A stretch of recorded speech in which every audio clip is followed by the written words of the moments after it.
দুধ একটি পুষ্টিকর খাবার যা শরীরের জন্য অনেক উপকারী। এটি প্রোটিন, ক্যালসিয়াম, ভিটামিন ও মিনারেলের ভালো উৎস। নিচে দুধের কিছু প্রধান উপকারিতা তুলে ধরা হলো। হাড় ও দাঁতের গঠন মজবুত করে।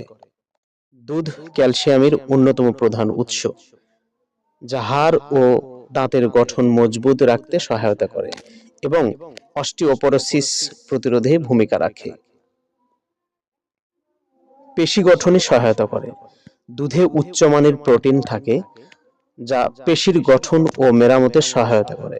ব্যায়ামের পর দুধ পান করলে শরীর দ্রুত শক্তি ফিরে পায়।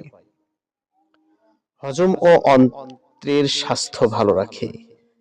দই বা ফার্মেন্টেড দুধ প্রোবায়োটিকের ভালো উৎস, যা অন্ত্রের ভালো ব্যাকটেরিয়া বাড়িয়ে হজম শক্তি উন্নত করে। রোগ প্রতিরোধ ক্ষমতা বাড়ায়। দুধে থাকা vitamin A, vitamin D, zinc ও সেলেনিয়াম রোগ প্রতিরোধ ক্ষমতা বাড়ায় এবং ইনফেকশন প্রতিরোধ করতে সাহায্য করে।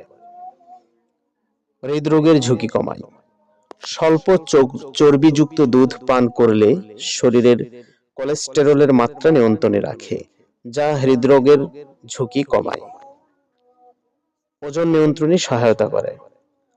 দুধে থাকা প্রোটিন দীর্ঘ সময় পেট ভরা রাখে, ফলে ক্ষুধা কম লাগে এবং ওজন নিয়ন্ত্রণে সহায়তা করে।